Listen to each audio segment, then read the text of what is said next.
Good afternoon, everybody. It is April 20th. Brian here at Twisted Tree Farms. Probably going on 6:30, 7 o'clock at night. So, some changes going to be happening tomorrow. I figured I'd get out and give you guys a breakdown tonight of exactly what changes are going to be made.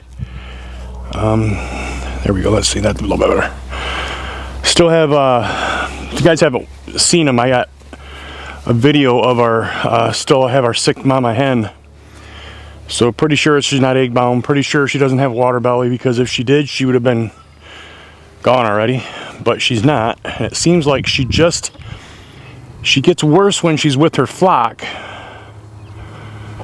So I don't know if maybe Wednesday the rooster's too tough on her, maybe the pecking order changed in there and they're beating her up. I just don't know, but I find I find beating her up kind of a hard one to believe, because she's got another one identical to her in there. But we have her in her quarantine coop. She's got free reign in the front yard. She's already in her coop. I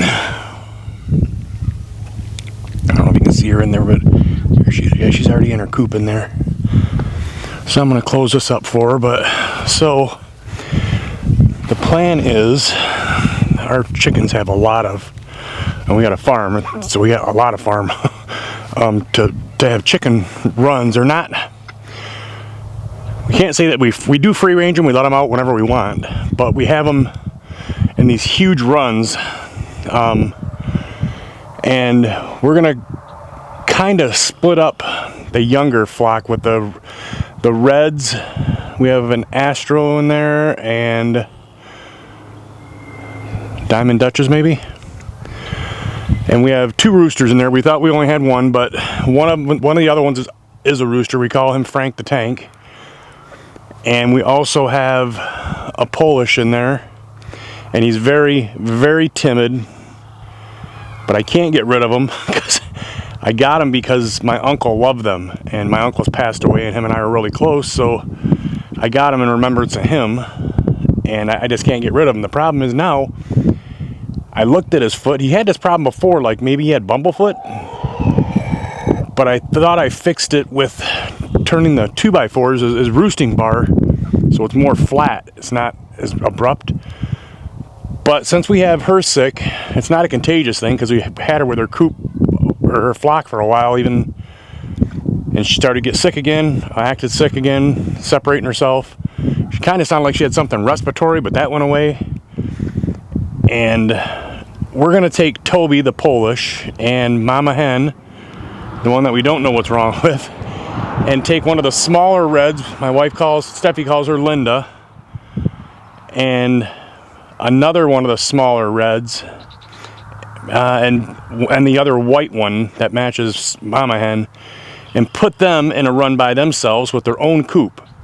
Toby's a smaller Polish. He's very, very timid. As a matter of fact, when we first brought him here, we gave him all.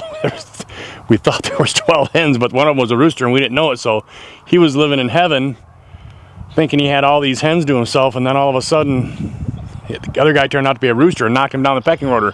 So now Toby's like by himself. He doesn't want to be around anybody. He definitely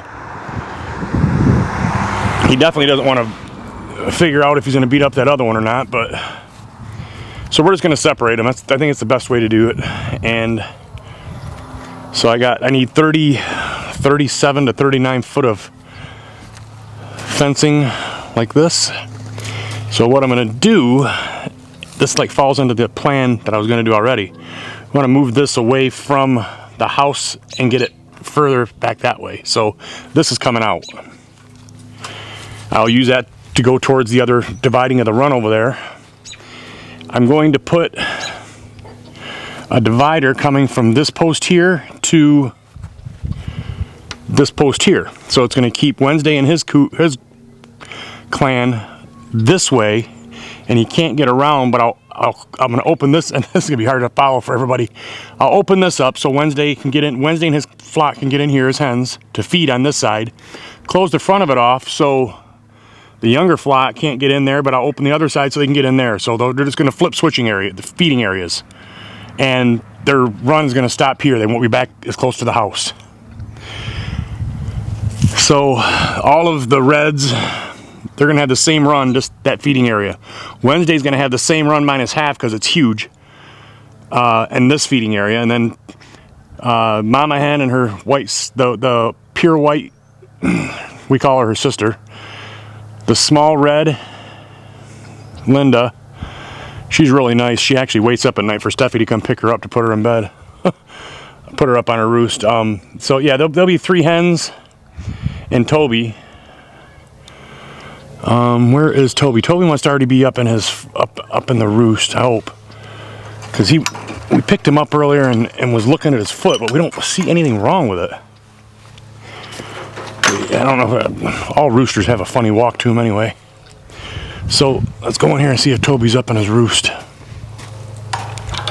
He goes to bed early. I call him my drunken sailor because he just falls asleep anywhere like he's got narcolepsy.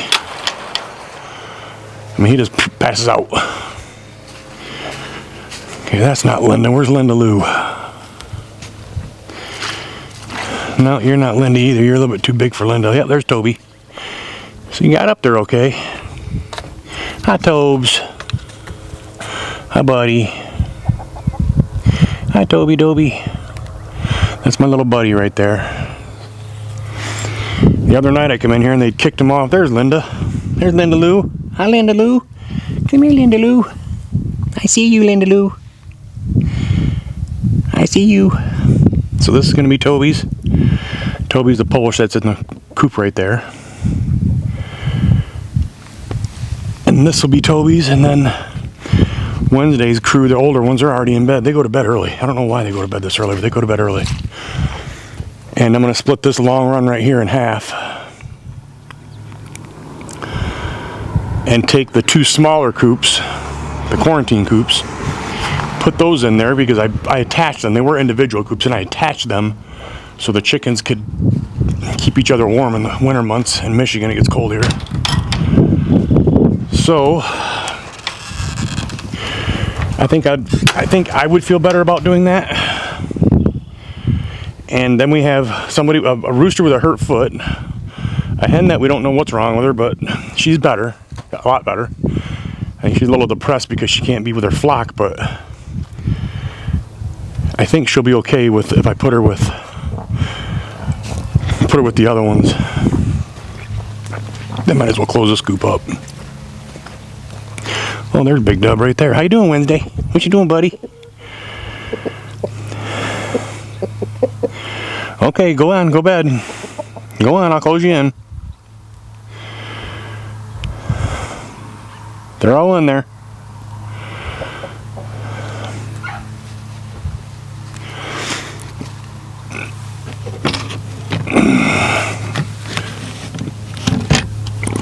Okay.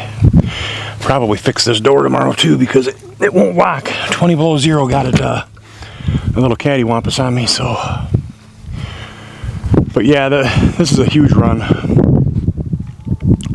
We were at the pallet and the T-post was going to be a compost bin, but the chickens found it as more of a play area, so you could never keep anything out there long enough for it to turn into compost.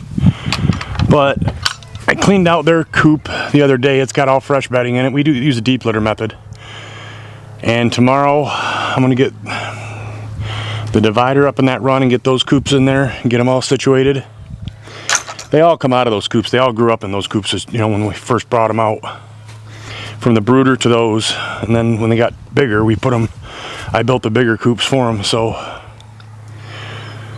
yeah, I'll get them situated around tomorrow. I think they'll do better that way.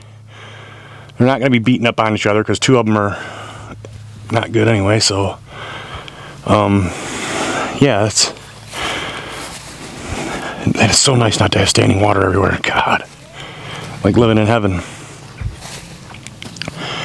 And this is just some extra fencing I got out and holding it down so it's not all wrapped up.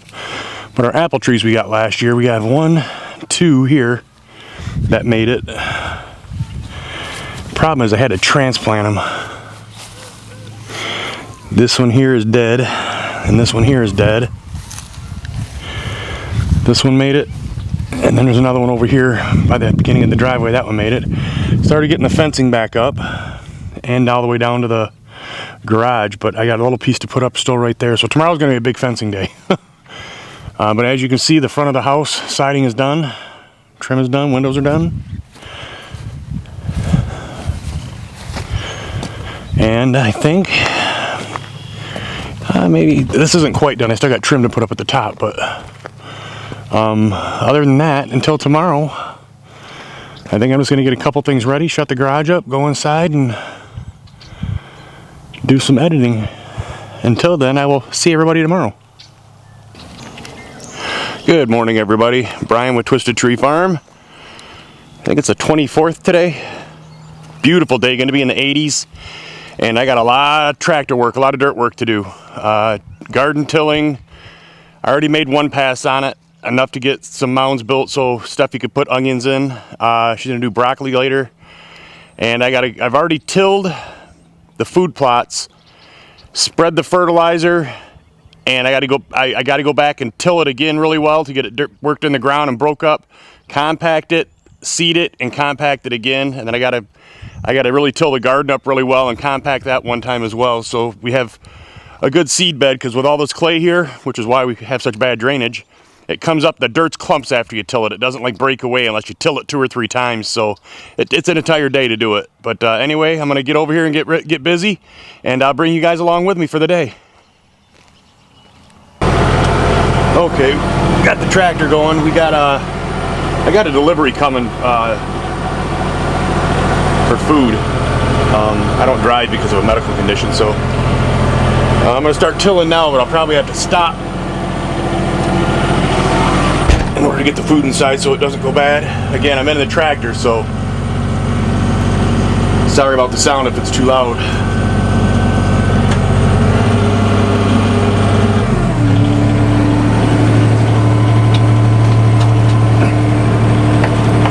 Set the PTO RPM, got it up, get up to 540, I think it is. Turn this so you guys can see it here.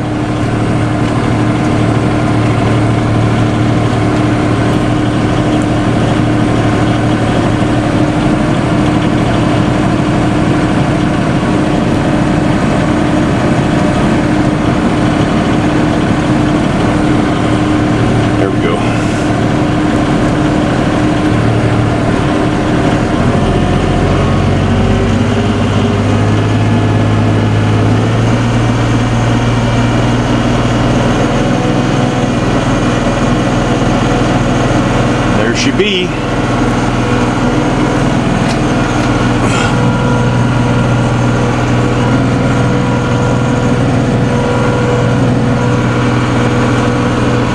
So the onions are right there in front of us. You see on both sides of those trenches in that middle mound. So I gotta get over this way, away from the onions, and start the tilling.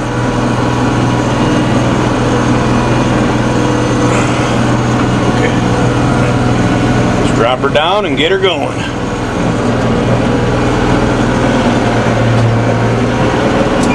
Set the HTS like a cruise control. It keeps it right there at that speed, keeps it from stalling. That's the best thing about a Grand Kubota. Still got water on this side of the garden over here, but that's okay. We're not going to plant that far anyway, I don't think. Plant that far anyway, I don't think. And all you do is sit here until it's done. It's a long, tedious process, but it's got to be done. So we got our beehives over here this year too. So why is this thing not wanting to focus? There we go. Okay, so we'll keep going and until we get it tilled up to how I like it. I know it's fine enough that I can pack it down into a powder, so anything exciting comes up, I'll let you guys know. Okay, everybody, I just did the garden. That'll be the last till job until we get ready to plant. Then I'll till it the top couple inches, then I'll go over it with the compactor, cultipacker, and break up the rest of those little pebbles. Get it nice and firm, get a good seed bed, That way we can plant it pretty easily. And some other updates. My other video, I'll put it at the end of this one. Our mama hen, she has been sick again, so this is the second time. And so I had mentioned that I was going to change things around and move her and Toby, the one that lost all his hens, to the other rooster because he got older and bigger. What we did was we took Toby, the Polish, away from that flock. There's 13 chickens in that flock, so there was 2 roosters and 11 hens. So we took the smallest hen out of there, red, Rhode Island red, and Toby, the Polish rooster, and put them together in here into the quarantine places. But we moved those into another area that we fenced off to make their own run. That's Toby right now. He's so much happier doing this. But yeah, then the mama hen, the white one, she's in here as well, and they all 3 seem to be getting along pretty well. And Wednesday got out again somehow, so I got to go put him back in. He's not happy. I got his mom or his hen over there with another rooster, but he's gonna have to get over that. So let's go see if we can get him back in real easy. Typically he goes in easier than the hens do. I had to chase all the hens out earlier. I'm gonna put up a bigger fence for you, big boy. Come on, let's get back inside, buddy. Come here. Right here, buddy. Here you go, come on. Right here, Wednesday, come on. Wednesday, this way, buddy. Wednesday, this way, buddy. Come on, buddy, this way. Over here. Wednesday, there you go. Good job, buddy.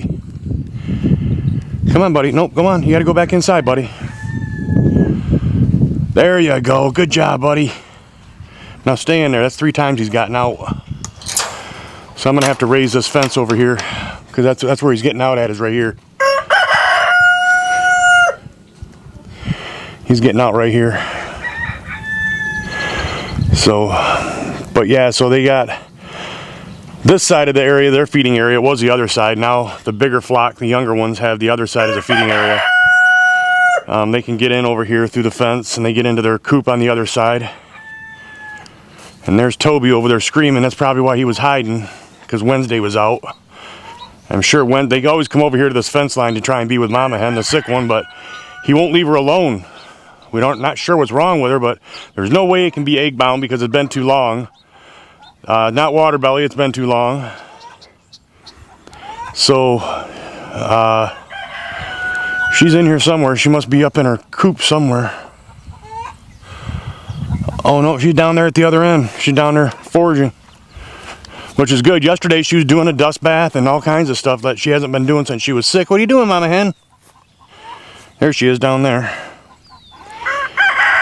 She's keeping herself cleaner. Her feathers are cleaner. She's preening herself. So she seems to be doing okay. And there's my wife, named her Linda, that little red over there. Hi, Linda Lou. But they have grass over here, and Toby, he's still limping on that right foot, and it's not Bumblefoot. I think that he was getting picked on a lot. I think that other one may have the other rooster got a hold of him, Frank the Tank. He can put weight on it. It's not that it's not broken, it's not dislocated, it's not cut open. The nail maybe broke off a little bit, so I don't know, but he's doing better. He's getting better. He's happier over here, that's for sure. So Wednesday, he's obviously not happy. You can hear him. So there's the update of the chickens, and in a little bit here, I'm going to go back and take care of the food plot, which will be the rest of the day after I get that tilled up again, packed, spread the seed, and then pack it again, and that'll be taken care of. So until then, I will see you later. Hello everybody, Brian with Twisted Tree Farm back again. We're gonna head out and get the food plots tilled in now. Then I gotta come back out and switch over to the cedar cultipacker so I can get it packed down. Then come back and switch out again to my spreader. Spread the seed, come back out and get the multi-packer again and get that done again. So, get in this hot tractor. Wow, is it hot, hot, hot. Grab my water. So we'll go out.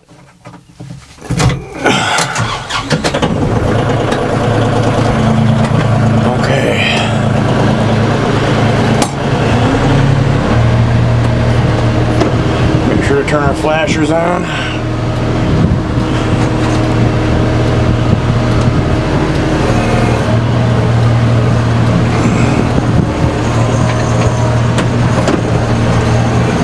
And no traffic, so we can go. Beautiful, beautiful day outside. Absolutely gorgeous.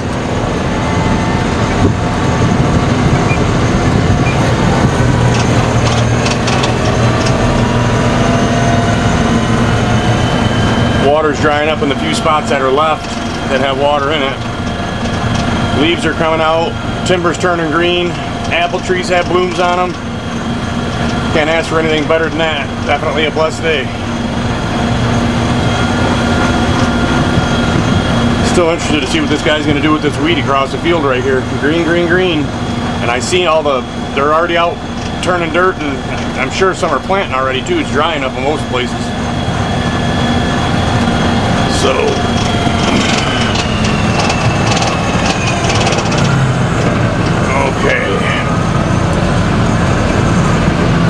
let's get in here and get this taken care of. Okay.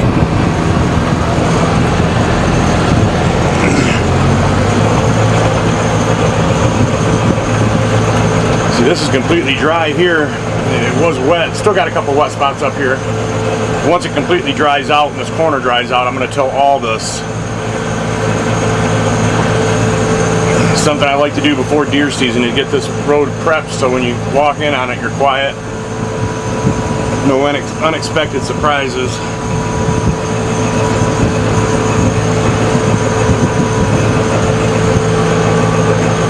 This water right here has receded a lot on this corner. You can see in the other videos that I did it. Man, it was just drowned. So the front half here, I do not have to till in this end of it. The other halfway down I do. I only fertilized half of it because that's the end of that the clover is going to go in. This end down here, I'm going to try and get oats planted in it. If not, the clover will come back. So I have enough to plant it all in clover if I wanted to, and it'd be fine. And I gotta plant the outsides too with the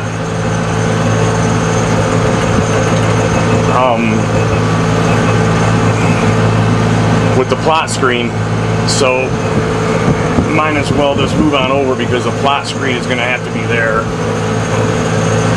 So we're going to start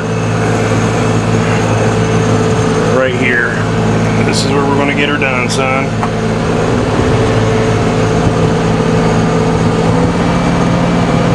Get our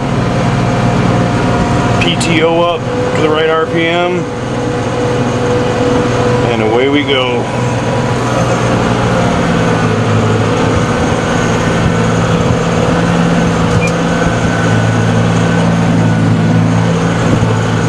And this is it right here. You just keep on going and keep it going.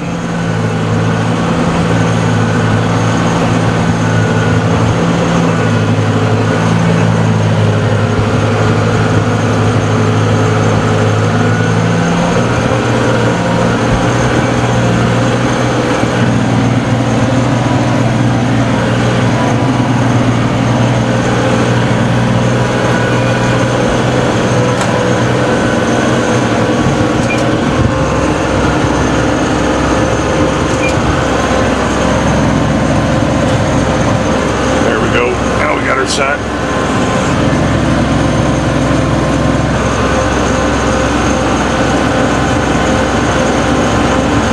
And this is all been fertilized already down through here. You can see my tracks in there where I went down with the spreader.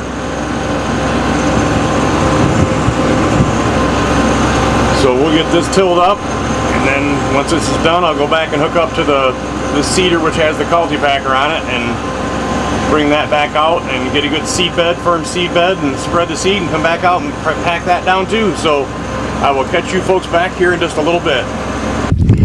Okay everybody, I got the fertilizer tilled into the food plots, and I've got the garden fertilizer tilled in. So now what I have to do is take this nasty tiller off and give it a bath, maybe wash the tractor off a little bit, and then I got to get The seeder, again, this is not a sponsor. This is a Wood CSS 60. The CSS stands for Compact Super Seeder. I used it last year for the first time ever, and it worked out very well. This thing will do corn, it does soybean, it does anything, legumes, cold weather, it does it all. So there's a formula you have to use in order to calibrate it. So first thing I got to do is go through with a shot vac and make sure there's no mice holes in it or mice nests in it or anything like that. Make sure it's free flowing. Got to disconnect the cultipacker from it, the locking pin, so I can calibrate it properly, put everything back together the way it's supposed to be, put the seed in it, and go spread, or go, not put the seed in this, but go cultipack the food plot to get a good seed bed. Then put the big spreader on for the clover and chicory. I use a broadcast spreader for that. It seems to work a little better. And then for this over here, I'm going to use for the woods, I'm going to use the my plot screen. It's a Milo basically, but the deer don't stand in it and eat it. You do, I don't know, between 15 and 20 rows wide of it, and it just goes around the outside of your food plot to give them more security. Typically, there's corn every other year, but there's going to be soybean this year, so I got to put something up to give them more security and blind them from other things that aren't wanting to be seen. So, but for that, I think it's not going to be till tomorrow till I get to the wood seeder to get all that calibrated and everything. I got some other stuff that I have to get done that come up. So until then, I will see you tomorrow, and we will start a new video tomorrow. So this will be the end of this one today. And with that, I will get all this put together, get it edited, and I will see everybody later.